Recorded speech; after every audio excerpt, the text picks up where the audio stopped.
It's the Brad and John Show. The Brad and John Show. This is Block C for Monday, November 25th. As a reference, and we do this show live. If you're listening to it on the podcast or if you're listening to it on the YouTube channel, we do this show live every single day, Monday through Friday from 7 to 8 o'clock. That's John Combest. John, good morning again. Good morning to you, Brad. Interesting article I read last week, and I always find it fascinating when you see articles that give statistics, and this is an article which talked about Gavin Newsom and California with the wage hike, okay? And this is an article written, I don't know if you've ever heard this publication before, called the California Globe. Have you ever heard this before? No, I haven't. I'm not familiar with them. It's an article written by, what's the lady's name? What it talks about is that the voters hand, and this is the title of the article, voters hand Governor Newsom first statewide minimum wage ballot failure in California history. Every other time there's been a minimum wage ballot on the California election cycle, it has been approved. And what's interesting about this article, it goes through the whole thing. They were trying to it says voter rejection of Proposition 32 reflects California resentment of the impacts of the $20 fast food minimum wage. Now, here's what's interesting. And it talks about, this is huge. California voters said no way to another minimum wage increase, proving that the minimum wage is totally random and was never intended to be anything other than an entry-level wage for industry. Now, get this. Even working full-time, $18 per hour totals $37,400 annually in California. That's still poverty-level earning because the cost of living in California is Marxist-level high. You can see the political bias of the person that's wrote this article. Now, get this. The minimum wage in many California cities and industries is also higher than the new $18 per hour. As the Globe recently reported, currently the minimum wage in San Francisco is $18.67, while West Hollywood has a $19.65 minimum wage. For fast food employees statewide, the minimum wage was raised to $20 an hour since April, although that endeavor has proved disastrous with over 5,400 jobs being lost so far. Now, here's the interesting thing. Voters rejected Proposition 32 by 50.8% to 49.2%. So it almost won. It was like right on the edge there. The rejection marks the first time in California history that a statewide minimum wage ballot was failed. Now, where they get into the interesting thing was when they start giving the interesting aspect of this as far as what has happened with the current high minimum wage. Now get this, after the implementation of the $20 minimum wage law, an EPI survey found that a majority of restaurants say they had raised menu prices. Guess what the percentage of restaurants that raised menu prices after the $20 minimum wage? Oh, at least 70. 98% of the restaurants. I believe it. Okay, reduced employee hours, 89% of the restaurants. Limited employee shift pickup or overtime opportunities, 73%. Reduced staffed or consolidated positions, 70%. It goes through the whole thing. Additionally, a majority of restaurants surveyed said that in the next year they will have to raise menu prices. 93% said they're going to raise menu prices next year. They're 87% going to reduce hours even more, and 74% said they're going to limit shift pickup possibilities and decrease overtime by 71%. The law also has led to considerable drop in California's fast food industry. Jobs show that the state is now down 4,400 jobs since January when the companies began sounding alarms about the new AB 1228 $20 minimum wage. The state has also seen the worst fast food job growth since the Great Recession, and Governor Newsom and his allies at UC Berkeley's Institute for Research in Labor and Education called the law modest and said it had no real impact on workers, but the EPI systematically debunked the study's claims, showing the effect has had a negative rate. And it says, and what did you call it? The outline word? I never heard that before. It was an interesting thing. You called the last thing in the article? The kicker line, what did you say it was? Oh, yeah. Well, I mean, it's just kind of a kicker at the end, like that, whatever idea they want to leave you with at the end of the story. You had a term for it. What did you call it? I think I called it a dagger. Okay. Here's the dagger. This is one of those come-to-Jesus moments that politicians hate. Voters in California figured out that the latest grift attempt between California Democrats and the SEIU. Okay, so I found this fascinating because of the fact that, and then yesterday when I'm listening to something on NPR, and they have some really good shows on Sunday. They do them back-to-back. They're 2 half-an-hour shows. They have the one show, which is How I Built This, and then they have the other show. You know what I'm talking about? You know which ones I'm talking about? You've talked about them before. I don't listen to them, but you've talked about them before, yeah. Okay, they talked about shipping, and they talked about shipping via boats over the oceans where all the stuff's coming from, the factories, the third world factories, not necessarily third world, but Vietnam, China, Malaysia, places like that. And it was fascinating because they talked about how sophisticated this industry's gotten. And one of the things they said was that there are certain industries, and they gave the example. There was a manufacturer of women's dresses, and they didn't give the exact location or the name or anything like that, but they're manufacturers of women's dresses, and the company, the retailer who was buying the dresses, essentially said, okay, when you load that shipping container, that if you know the military, the term is they call it Connex or Conex box. But when you load that shipping container, we want it loaded in this exact order.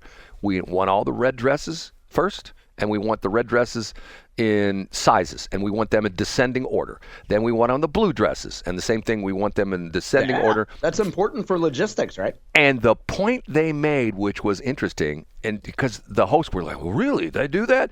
And the point they made was they said, labor in these other countries, it's so much more inexpensive than the United States.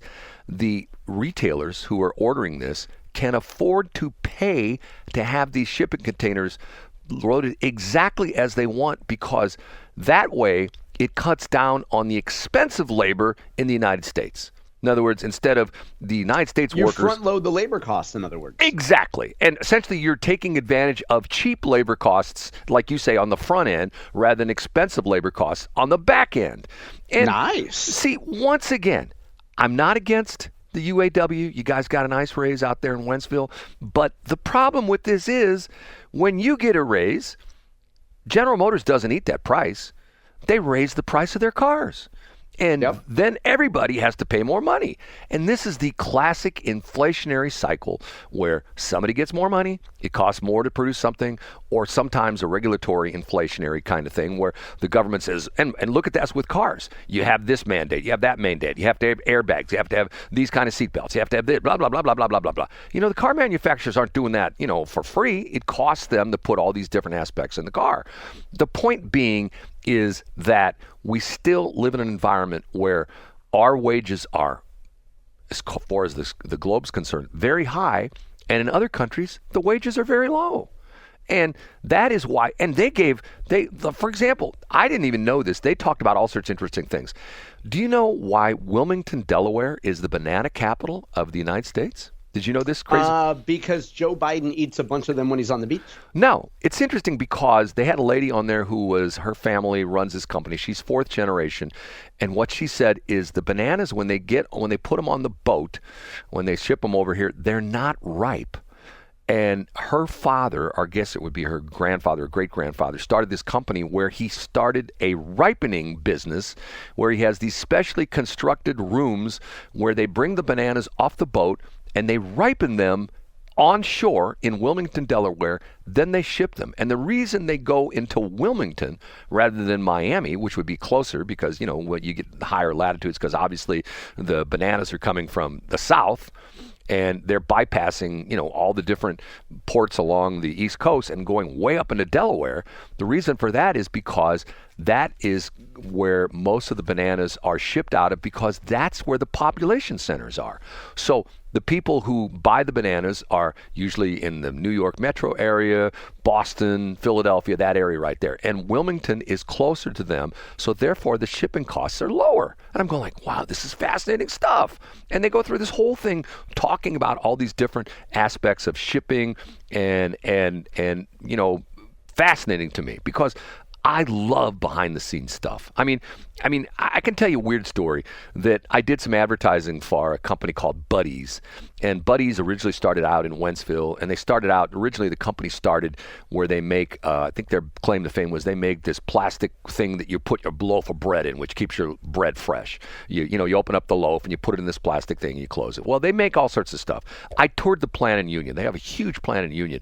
Fascinating to me. They make milk crates there. They make all these kind of things. If you go in Walmart, you can't probably walk in the aisle where they have all the, the plastic, not shipping containers, but like fast, food containers and things like that, pies and all that kind of stuff. Buddy's makes a ton of this stuff, and it's made right in Union. And I went through the tour, and it was fascinating to me, all the steps that made through, to go through to produce this kind of stuff. It's just interesting stuff. But anyway, the show was really, really well done, and I thought it was fascinating because they talked about the aspect of how so many things are done, and the reason most of this stuff is offshored is it's not that we don't have the talent here. It's not that we don't have the people that want to work factory jobs. They can't afford to pay them the wages they want, because if they do, the prices would be astronomical. Yeah, and I think just economics 101, which most people don't understand, is that the price will always be passed on to the consumer. Right. A company is never going to eat the price. Right. Exactly. They're not going to eat the price. Now, one other thing I heard this early this morning, was out and about, before I go on the show. Sometimes, believe it or not, John, I actually go work out now, believe it or not, if you can believe that. But I heard this interesting thing that it hasn't been done officially, but there's an industry group which represents all the automakers, and they are going to petition Donald Trump to not change the EV mandate. Now, think about that for a minute. That's counterintuitive. Wow, really? Yes, and the reason they gave, and it's interesting because of the fact that and once again, this is not official yet, but this is sort of bubbling under, that supposedly there's already been a letter sent to Trump, essentially saying, we know you're not, like Mr. Climate Change guy, and because there's this whole tailpipe emission thing and the whole bit. The point of this letter was essentially saying, look, we're headed toward this EV future. We are already gearing up for it. We're trying to, essentially change our factories from producing ICE vehicles, internal combustion engines, to EV electric vehicles. And if you make a changearoo again, it's going to screw us up because we're already moving down that road. So essentially they're saying our stockholders, our shareholders don't want more changes because that's going to disrupt the flow of commerce, because of the fact that we're going to have to drop back 10 and change things around and okay, well, let's start making the engines again. Sure, that makes perfect sense. Right. And not to interrupt, Brad, but also if you're those car manufacturers, you think, what happens in 4 years if we elect Gavin Newsom president? Then we have to switch all those facilities back to EV. Exactly, and that's the point they're making. Now, the crazy part of that is if you go and I know, John, I don't know if you follow the auto sector very much, but all the EV, all the main manufacturers, Ford, Chrysler, and Stellantis, they're all licking their wounds over the losses they take on their EV stuff already. I mean, Ford has stopped production of the Lightning pickup truck. They're not doing well with the Mach-E, which is their 2 all-electric vehicles. I know General Motors is not done well with EVs, and Stellantis, I don't even know what's going on with them. But, I remember Chris Farley's cousin, yeah. who runs Ford. Every time I see him, I think, that's Chris Farley's cousin because he looks just like him. I heard a thing he talked about that on every F-150 Lightning pickup truck they made so far, they lose like $50,000 to $60,000. John, there aren't too many businesses that when you got product going out the front door and you're losing $50,000 to $60,000 in each one you make can withstand that indefinitely. You know what I'm saying? Yeah, but also think that's kind of a loss leader, because think if they sell like an upgraded floor mat, like the profit margin on that can be $7 or $8. So, they offset it a little. You know what I mean? I don't think the upgraded floor mat is going to help them. You don't think that cuts the margin enough to make it a good loss leader, Brad? Maybe they've lost $49,993 instead of $50,000. But which is, by the way, almost as much as we'll talk about tomorrow. Patrick Mahomes was fine. We forgot about that. I'm sorry, John. That was on my list, but I blew through it. Okay. Hey, it's not a timely thing. We could discuss it tomorrow. I was more interested in hearing about the candidate school. Yeah, it was. I'm so glad you covered that in B Block, bud, because that's awesome. I think it's awesome that you were out there, and they had a good roster of people. Tom Smith. I met Tom Smith in 95, 96. Like, he's a staple of St. Charles County politics. Anytime you have Bill Eigel out, it's going to get eyeballs. People are going to want to pay attention to it. It's awesome. Yeah. And once again, it was a good group of people, and I think everybody left there with a positive attitude that, like, okay, I get it. And especially Mike Summer, he's the expert at this. And, there's so many, like the point he made, there's so many different crazy things you get tripped up. And to the point I'm going, like, I'm sitting there thinking, like, hey, okay, why do you have, like, a quarterly a report and an 8-day out and an 8-day after report, right, too? And there's because you know that what I heard from the Dua Lipa singers is that yard signs suck and they clutter up your vision. That's what I heard. And I'm about to head out to St. Charles right now, Brad. John, say goodbye. Bye. I'll see you guys tomorrow. Thanks for checking out the Brad and John Show podcast. This segment of the show is brought to you by John Combest's book, Stalking, Harassment, Internet Trolling, A Guide to Recovering and Rebuilding After Online Attacks. It's a great reference if you've ever been the unfortunate target of a social media attack. It's available on Amazon. Just search John Combest. That's Combest, John Combest, and the book will show up in your search results. Now it's time for another segment of the Brad and John Show. Can you handle it?